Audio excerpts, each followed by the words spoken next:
चलिए तो आज हम लोग क्लास 9 लेवल का जो प्रोबेबिलिटी है वो देखते हैं।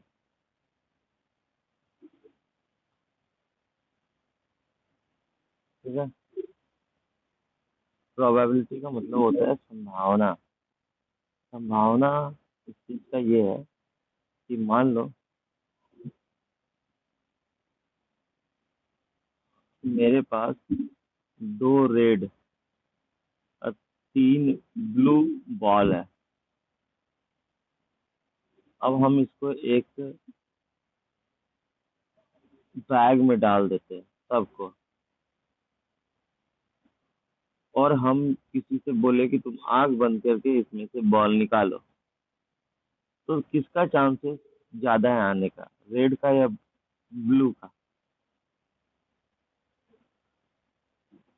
क्योंकि ब्लू ज्यादा पीछे है इसलिए ब्लू का आने का चांसेस ज्यादा है।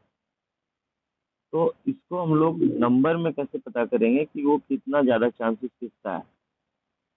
तो जिसका भी चांसेस निकालना होता है ज्यादा है, तो सबसे पहले देखना पड़ता है कि टोटल नंबर कितने हैं। ठीक है, ये जो है इस पूरे जो बॉल है इसको बोलते हैं सैंपल। इसको बोलते हैं हम लोग सैंपल। और सैंपल का नंबर कितना है, यानी नंबर ऑफ सैंपल स्पेस, उसका नंबर कितना है? 1 2 3 4 5 है।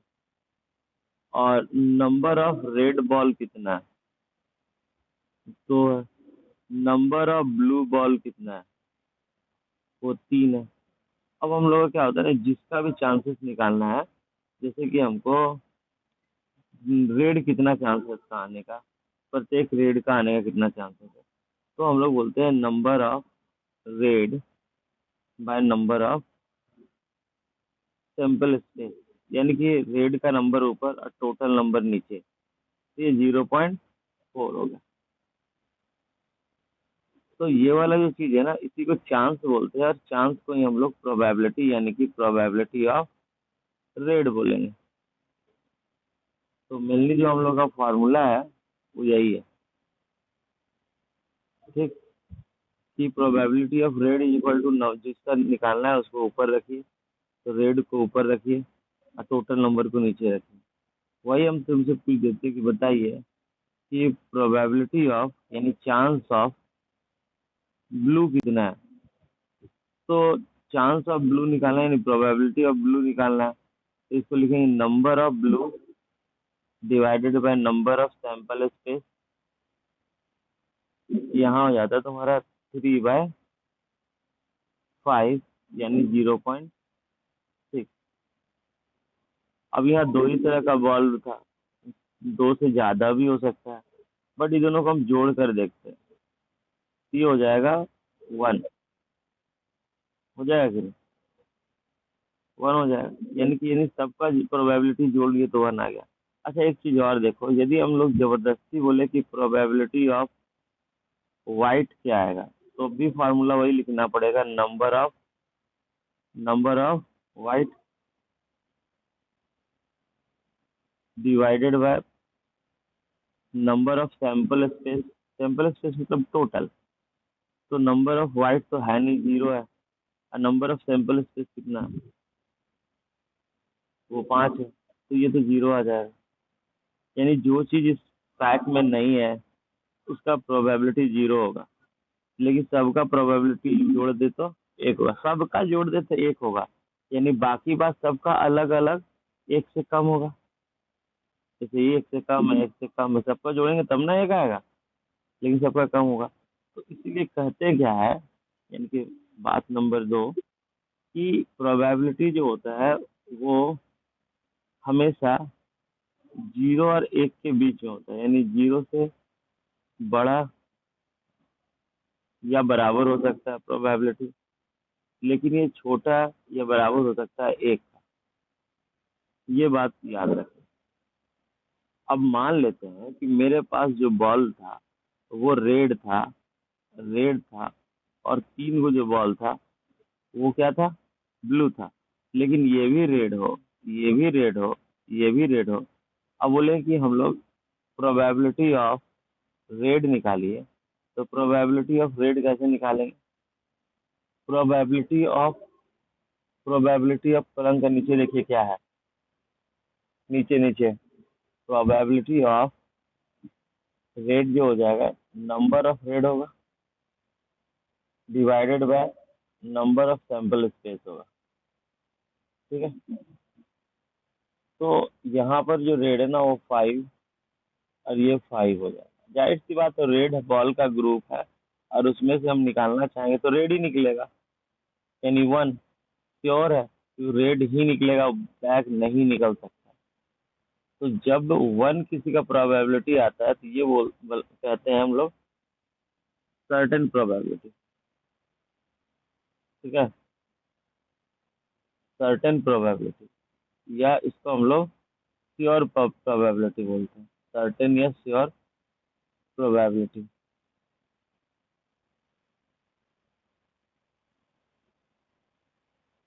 और हम इसी में बोले, hello am I audible? Hello hello, probability हम इसमें ब्लैक का निकालना चाहे तो number of black divided by number of sample space. Black इसमें कितने पीस है? 0। अब 0 5 से डिवाइड करेंगे 0। अब जो चीज मेरा है ही नहीं वो निकलेगा कैसे? तो अब बात होता है कि यदि हम लोग ऐसा कोई कंडीशन में बात करें जो उसमें है ही नहीं, यानी कि इम्पॉसिबल इवेंट का बात करें तो इम्पॉसिबल प्रोबेबिलिटी बात हो गई। ये ऐसा प्रोबेबिलिटी जो इम्पॉसिबल है। तो दो तरह का हो सकता है, यदि तुम्हारा 0 आ जाए तो इम्पॉसिबल प्रोबेबिलिटी है, ये होगा नहीं। इम्पॉसिबल इवेंट के लिए इम्पॉसिबल प्रोबेबिलिटी होता है और श्योर इवेंट के लिए श्योर प्रोबेबिलिटी होता है। तो प्रोबेबिलिटी हमेशा 0 से बड़ा या बराबर हो सकता है और 1 से छोटा या बराबर होता है। यदि किसी का इन रेंज से बाहर आ रहा है, मतलब उसका आंसर गलत है, मतलब उसका आंसर गलत है, वो सही ला नहीं पा रहा है। ये हो गया बात। अब इसमें कुछ कुछ चीज आता है, जैसे कि आपका सैंपल स्पेस के बारे में थोड़ा सा डिटेल बता दें। सैंपल स्पेस क्या है? अब मान लो एक डाई है, एक डाई को हम लोग रोल करते हैं, तो इस डाई को रोल करेंगे तो मेरा सैंपल स्पेस कितना होगा? सैंपल स्पेस होगा कौन कौन, ये पहले बताओ। सैंपल स्पेस जो होगा वो या तो 1 हो सकता है, या तो 2 हो सकता है, या 3, या 4, या 5, या 6। ये हो गया सैंपल स्पेस। लेकिन हम लोग यदि नंबर ऑफ सैंपल स्पेस का है कि काउंट करना पड़ेगा, 1 2 3 4 5 6, 6 हो गए। ठीक है, अब अलग बात हो सकता है कि नंबर ऑफ कोई इवेंट है और इस इवेंट को वो डिफाइन कर दिया कि वो जो है ना मोर देन 5 होना, मोर देन 3 होना चाहिए, या मोर देन 2 होना चाहिए, मोर देन 2 होना चाहिए, ऐसा वो बोल दिया कि 2 से अधिक होना चाहिए। तब उस समय जो है मेरा जो ये नंबर ऑफ इवेंट है वो, ये हम इवेंट के बारे में बोले, इवेंट हम लोग को बोल रहा है कि मोर देन 2 होना चाहिए। तो हम लोग का नंबर ऑफ इवेंट कैसा हो जाएगा? तो इसको तुम देखो कि मोर देन 2 कौन कौन है।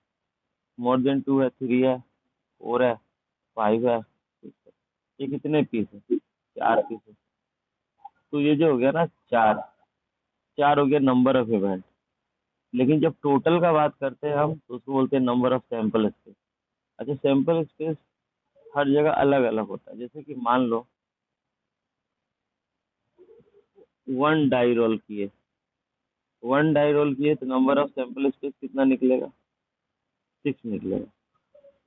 ठीक है, अब 2 डाई रो किए हम लोग, 2 गो डाई हम लोग रो कर दिए,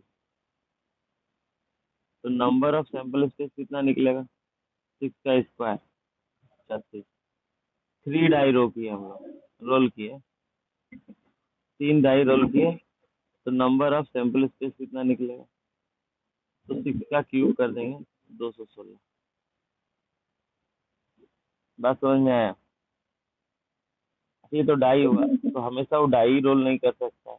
हो सकता है तुम्हारा वो इसमें एक तो डाई रोल करवाए, दूसरा रोल करवाते हैं कॉइन। कॉइन रोल करवा दिए, ठीक है। अब यदि हम कॉइन रोल करवाते हैं तो यदि 1 कॉइन रहा तो 1 कॉइन में तो तुम्हारा हेड और टेल आएगा, या तो हेड आएगा या तो टेल आएगा। तो ऐसा में तुम्हारे जो sample space, number of sample space होगा, दो बात होता है, पहले यहाँ समझो। इसमें दो बात होता है कि पहले सैंपल स्पेस क्या होगा, तो इसको हम एस पी नहीं लिखते, एस सैंपल लिख देते हैं। सैंपल स्पेस कौन सा होगा? तो तुमको पता है कि सैंपल स्पेस या तो हेड होगा या तो टेल होगा कॉइन में। अब यदि ऐसा होगा तो नंबर ऑफ सैंपल स्पेस कितना होगा? तो होगा, ये तो केस 1 कॉइन वाला है। लेकिन यदि 1 कॉइन की जगह पे हम लोग 2 कॉइन ले लिए, 2 कॉइन्स ले लिए, तब मेरा सैंपल स्पेस क्या होगा?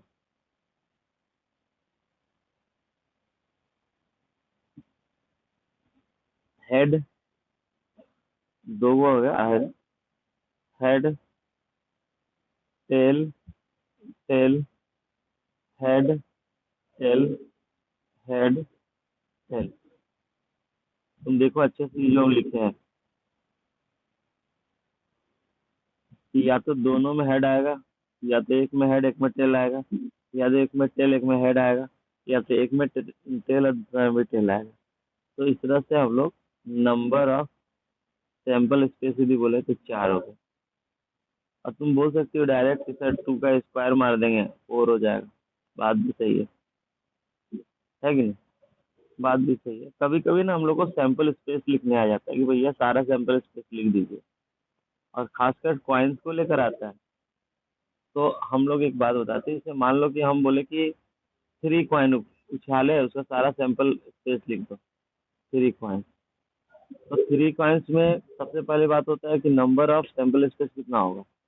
तो 2 का पावर 3, क्योंकि हेड और टेल होता है 3 पीस है, तो 8 हो जाएगा। 8 हो जाएगा। तो इसका सैंपल स्पेस बनाएंगे कैसे? देखो चीज बताते हैं सैंपल स्पेस बनाने का। सैंपल स्पेस बनाएंगे कैसे? सैंपल स्पेस बनाने के लिए ये जो नंबर है, इसका आधा हेड ले लेंगे, जैसे कि हेड, हेड, हेड, हेड। फिर उस आधा टेल ले लेंगे, टेल, टेल, टेल, टेल। हो गया। फिर यहाँ 4 4 करके लिए, अब 2 2 करके लो। Head, head, tail, tail. हो गया। फिर हेड, हेड, फिर टेल, टेल। ठीक। अब एक एक करके लो। Head, tail, head, tail, head, tail, head, tail. तो तीनों हेड हो गया, 2 हेड एक टेल हो गया। तो ये जो पूरा बना ना तुम्हारा, ये तो बहुत आसानी से हम लोग बना लिए। हम तुमको ट्रिक बता दिए कि जब भी ऐसे करें तो क्या करना, उसका पहले नंबर ऑफ सैंपल स्पेस निकाल के और हाफ कर लेना है। हाफ करके हेड आधा हाफ, हेड आधा हाफ टेल होगा, फिर उस जितना हाफ का हाफ जो हेड और टेल होगा, फिर हाफ का हाफ जो है हेड और टेल होगा। और ये एक एक को जब हो जाएगा तो रोक देंगे, उसके बाद नहीं होगा। ये हो गया तुम्हारा sample, sample space. Sample space बन गया, नंबर ऑफ सैंपल स्पेस भी हमारे पास आ गया। तो एक हो गया तुम्हारा डाई, दूसरा हो गया कॉइन। कॉइन में भी तुम्हारा इतना तरह से कॉइन हो सकता है। बाकी बस बॉल वगैरह तो हम बता ही दिए शुरुआत में, वो तो निकलेगा ही। अब एक आ जाता है तुम्हारा कार्ड। कार्ड का जानकारी भी होना जरूरी है। तो एक डेक ऑफ कार्ड जो होता है वो 52 पीस का होता है, ठीक है। उसमें एक होता है तुम्हारा क्लब, दूसरा होता है तुम्हारा पैड। तीसरा तो होता है तुम्हारा हार्ट। और चौथा जो होता है तुम्हारा डायमंड।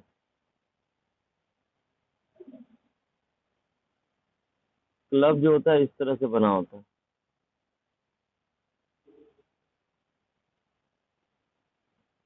ये इस तरह से तुम्हारा बना रहेगा क्लब।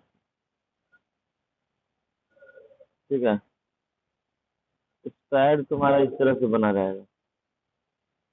थोड़ा हमको ड्राइंग बनाने में नहीं बन रहा। ऐसे करके रहेगा। ठीक है। ये रहेगा तुम्हारा पैड। ठीक। ये रहेगा तुम्हारा क्लब।